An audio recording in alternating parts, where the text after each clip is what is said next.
আজ বিহার বিধানসভা ভোটের ফলাফল প্রকাশ। দুদফায় ভোট গ্রহণ হয়। বিহারে সকাল 8টা থেকে শুরু হবে ভোট গণনা।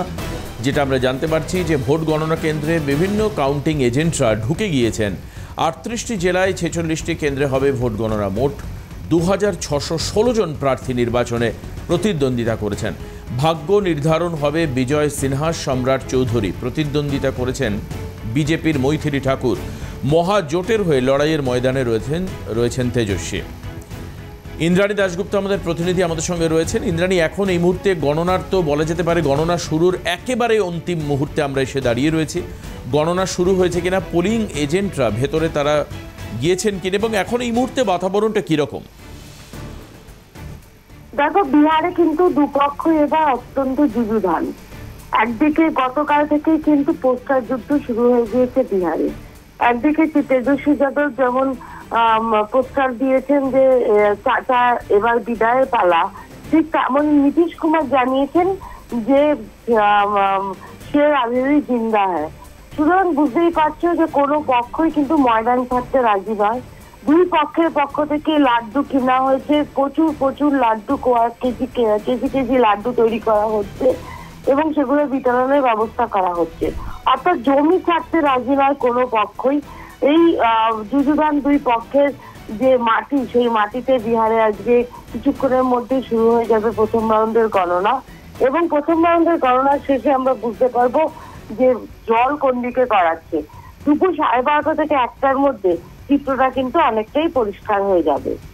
দেবাশিস, একেবারেই ধন্যবাদ ইন্দ্রাণী। আমরা যেটা জানতে পারছিলাম যে কিছুক্ষণের মধ্যেই আর ভোট গণনা শুরু হবে, তবে এর মধ্যেই উভয় পক্ষ কিন্তু তাদের জয়ের বিষয়ে আশাবাদী। একদিকে তেজস্বী শিবির, তারাও নিজেদেরকে প্রস্তুত করছে জয়ের জন্য, আর অন্যদিকে আমরা যেটা দেখতে পাচ্ছি নীতিশ কুমার অ্যান্ড কোম্পানি, তাদের মধ্যেও কিন্তু একটা জয়ের জন্য আলাদা রকমের একটা প্রস্তুতি, বিভিন্ন জায়গায় লাড্ডু বিতরণের জন্য প্রস্তুতি নেওয়া হচ্ছে, এরকমটাই আমাদের প্রতিনিধি ইন্দ্রাণী দাশগুপ্ত আমাদেরকে জানাচ্ছিলেন। তবে আর কিছুক্ষণের মধ্যেই ভোট গণনা শুরু হবে, কারণ এখন ঘড়ির কাঁটায় 8টা 6 বাজে, আর কিছুক্ষণের মধ্যেই ভোট গণনা শুরু হবে।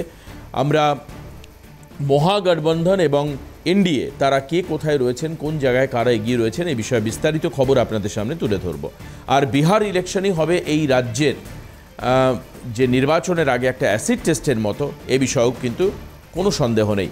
কাজে বিহার বিধানসভা নির্বাচনে কোন দল এগিয়ে থাকবে আর পিছিয়ে থাকবে তার উপরে অবশ্যই অন্ততপক্ষে বিজেপির জয় বা তাদের এগিয়ে থাকা বা তাদের সংখ্যা কতটা প্রাপ্তি হবে তার উপর কিন্তু বিজেপি বিরোধী রাজনৈতিক দলগুলোর যে প্রচার সেটা কিন্তু অনেকটাই নির্ভর করবে, এটাই স্বাভাবিক।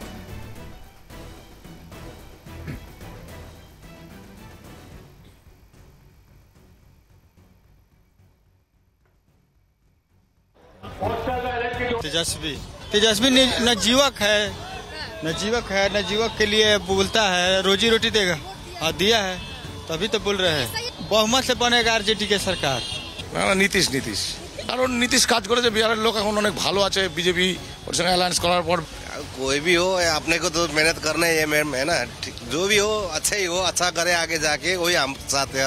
অবভিয়াসলি তেজস্বী, বিজেপি সরকারের কিছু নীতির বদলে আমরা চাইছিলাম যে তেজস্বী অবশ্যই আসবে। নীতিশ ভালো চালাচ্ছে। সত্যি কথা বলবো, যেই আসুক আমাদের কাছে কোনো চিন্তা নেই। তাই জন্য নীতিশ না তেজস্বী, পশ্চিমবঙ্গেই কি বলুন আর বিহারেই কি বলুন, আমরা যেমন আছি তেমনই থাকবো। तेजस्वी नया जुआ है, आरजेडी सरकार चाहिए, बंगाल में दीदी के चाहिए, बीजेपी नहीं, बीजेपी चोर है, वो तो बक्सा चुरा कर भाग रहा है। नीतीश तो पलटू है, पलटता रहता है, कभी बीजेपी में जाता है, कभी लालू के साथ में रहता है। तेजस्वी चाहिए, तेजस्वी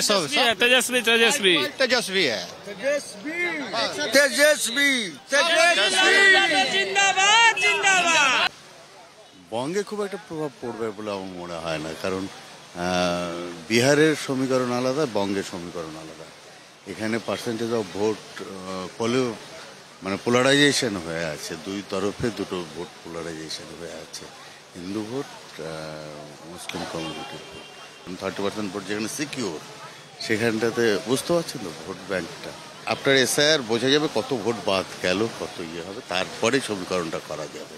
ও কোনো প্রভাব পড়বে না বেঙ্গলে এসআইটা খুব দরকার ছিল, তার কারণ আমরা তো সেই কংগ্রেস আমল থেকে দেখে আসছি। ও একদম যেমন চলছে চলবে, সবাই চাচ্ছে এসআইয়ের হোক, ওপরে রাজনীতির খেলা, সবাই বাধা দিচ্ছে, সবাই খুশি, এসআইয়ের হবে না কেন? আমি ভীষণই খুশি, কারণ এটা আমাদের অধিকার। বিহারের এসআইয়ের সঙ্গে আমাদের ওয়েস্ট বেঙ্গলের এসআইয়ের অনেক পার্থক্য আছে। এসআইয়ের প্রভাবের কিছু নেই, এসআইয়ের তো আমরা যারা সঠিক লোক ভোট দিয়েছে তারা যাকে নির্বাচিত করবে সে ভোট জিতবে। आपराधिक प्रवृत्ति के लोगों को राष्ट्रीय जनता दल ने टिकट दिया।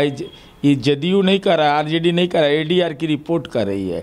तो संगति से गुणहोत है, संगति से गुंजात। हो सकता है दानापुर वाले जो है ना, वो भागलपुर जेल में है, तृतीया खंड में, उनसे कुछ दूरभाष पर बात हुई हो।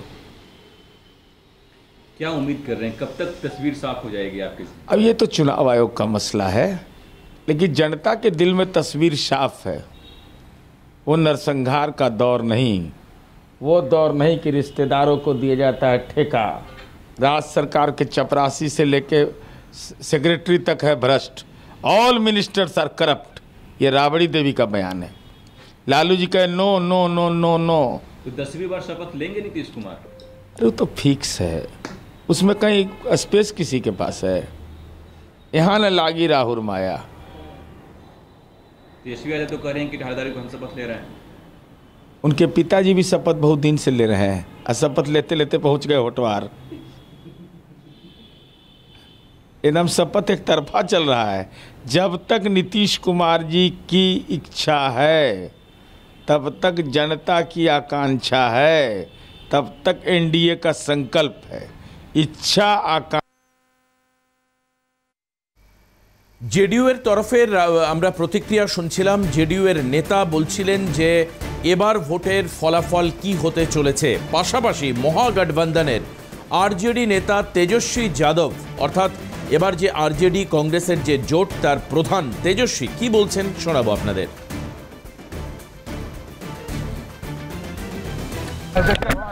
बदलाव होगा, बदलाव होगा, बदलाव होने जा रहा है, बदलाव होने जा रहा है। सरकार बना रहे हैं, चलिए हम लोग जीत रहे हैं। बहुत शुभकामनाएं आप लोगों को। बदलाव होगा, बदलाव होगा, बदलाव होने जा रहा है, बदलाव होने जा रहा है। चलिए सरकार बना रहे हैं, चलिए। বিহার নির্বাচনের সফল পরিচালনা। বিহারে এসআইআর চলাকালীন শূন্য অ্যাপিল। 2025-এ পুনর্নির্বাচনের আবেদন নেই। চূড়ান্ত ভোটার তালিকায় নাম উঠেছে 7,45,26,858 জনের। তা সত্ত্বেও বিহারে এসআইআরে কোনো আপিল হয়নি, জানালো ভারতীয় নির্বাচন কমিশন।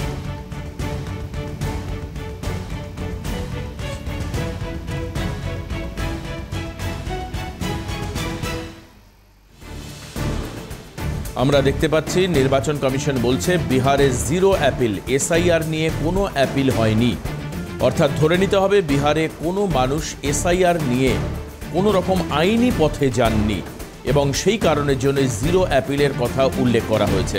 প্রায় 7 কোটির ওপরে ভোটারের নাম এনলিস্টেড হয়েছে বিহারের ক্ষেত্রে। এসআইআর চলাকালীন শূন্য অ্যাপিল ছিল, এই বক্তব্য নির্বাচন কমিশনের। অথবা কোথাও পুনর্নির্বাচনের আবেদনও পড়েনি এবার।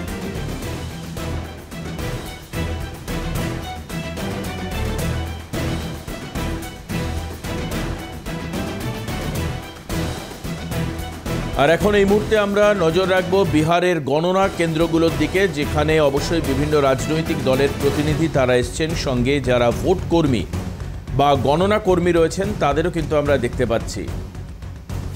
আমরা দেখতে পাচ্ছি বিভিন্ন কাউন্টিং স্টেশনগুলোর ছবি। বিভিন্ন রাজনৈতিক দলের উৎসাহী মানুষরা রয়েছেন যারা কাউন্টিংয়ে অংশগ্রহণ করবেন, রিপ্রেজেন্টেটিভ তারাও রয়েছেন। পাশাপাশি আমরা দেখতে পাচ্ছি যারা কর্মী রয়েছেন তারাও কিন্তু সম্পূর্ণ প্রস্তুতি নিয়ে তারা গিয়েছেন, এবং গণনা আর কিছুক্ষণের মধ্যেই শুরু হবে এরকম